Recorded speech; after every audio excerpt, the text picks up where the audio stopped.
I'm talking from Paris, from north of Paris, nearby the large stadium of soccer. And I'm in the design studio. Currently it's my office where we can see all this mess here around me.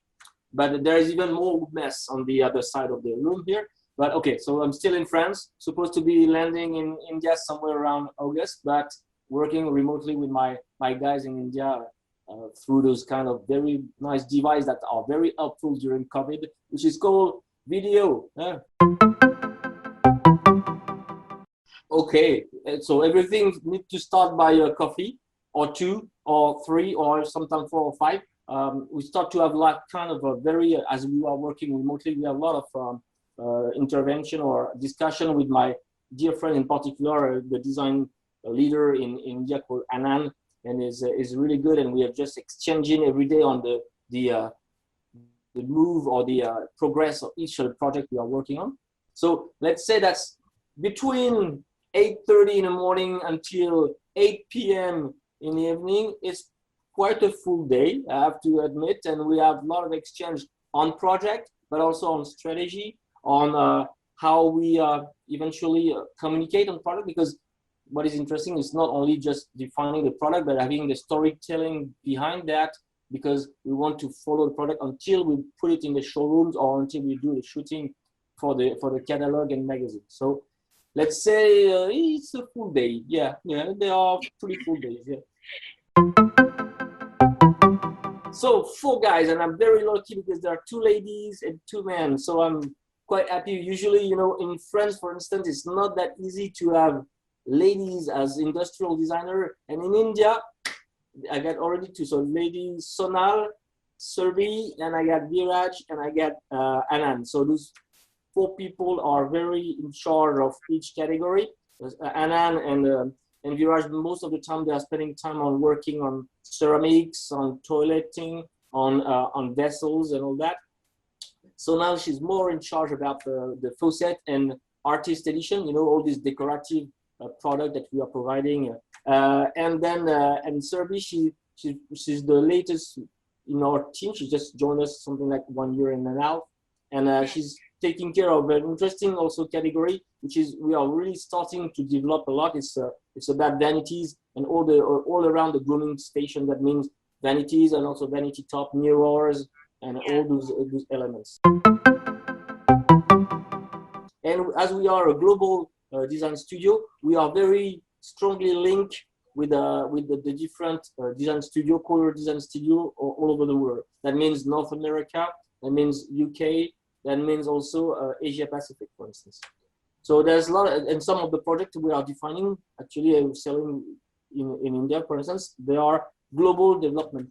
That means the designer from Europe, from the US, Asia Pacific, India work together to define this global collection. People, depending on the age, depending on the region, depending on the culture, they have different ways of acting in this specific space. I remember in the past, because I used to live 5 years in Shanghai also. I was there to create the design studio in Asia Pacific. And one of the just to give you an example, one of the thing was to develop the kitchen cabinetry business. So we spent, I think, something like 3 months. I spent a lot of time in professional kitchens, in restaurants, in people places, filming them while they were preparing food and all that, to make sure what we're going to deliver at the end aesthetically fits and also functionally fits. Don't tell my age, okay? I'm something like 20, a bit more of 20, okay? And I start as a let's say a cabinetry designer. And what is interesting that through this company, you have the chance to have an evolution. I mean, changing places, changing categories, and what keep me, but I guess sincerely, if I just look at the designer here in Europe, most of them, they are part of the company for 20 years, and it's the same things in North America and in Asia Pacific. The team that I designed at the time, there are still people that are still there. So what I mean is that what is interesting is that you can, by changing category, you have the access to a lot of diversity in terms of industrial process. So it can be ceramics, but tomorrow is going to be wood, or it's going to be glass, it's going to be brass molding, injection plastic. So there's so much processes, industrial processes, and aspects of industrial design that you can touch base with. When I was kid, very long time ago, you know. Yeah. My grandfather used to have a little workshop. It was a little workshop full of tools and okay. So and every summer, every time I was going to my grandparents' place, I spent almost all the afternoon chilling his tools on wood pieces and trying to build little models, little boat, little whatever. So I think it was starting when I was finally pretty young, around 8 or 9. When I was at school, one of my English teachers said, "Oh, Bruno, you are doing good at doing drawings. You should try to enter a school called l'École Boulle. It's quite a famous art school in France." I said, "Okay, well, all right." So at the age of 16, I do the contest. I was there, and then finally, cool. That's pretty good things. The worst design in the world. Okay, what's that? It's not exactly the worst.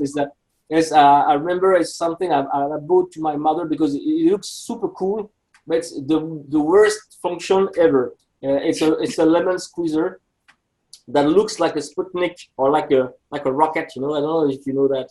I think it's been designed also, but it's an LSC product. So it looks like you get legs like this, and you get this piece on the top. So you have to put your lemon and squeeze it on the top. But in reality, you cannot really put whatever glass you want underneath. So it's absolutely unpractical at all.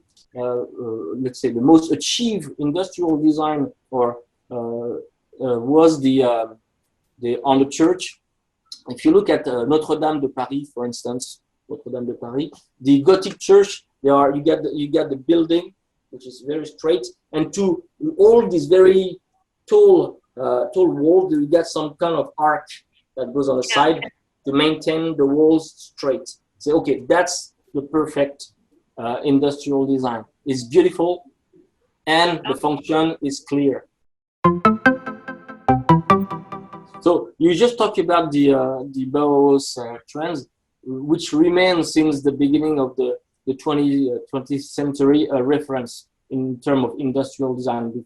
It's really about, as you say before, functionality and minimalism. And I would say that one of the trends that we can see strongly come back, but not, and I'm not talking only about Europe. It's really something that's growing very fast. It's more about, let's say, a traditional way. So traditional, or let's say classic aesthetic, was always there, staying, because people like to have old-fashioned stuff. But is this trend really go very much more? And it's been starting like since the 2016, 2017.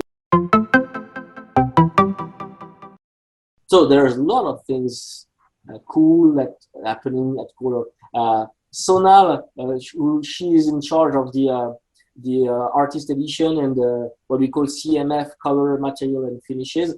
She worked with the Indian artists to create a series of vessels and vanity tops that are linked with some very specific art style from India.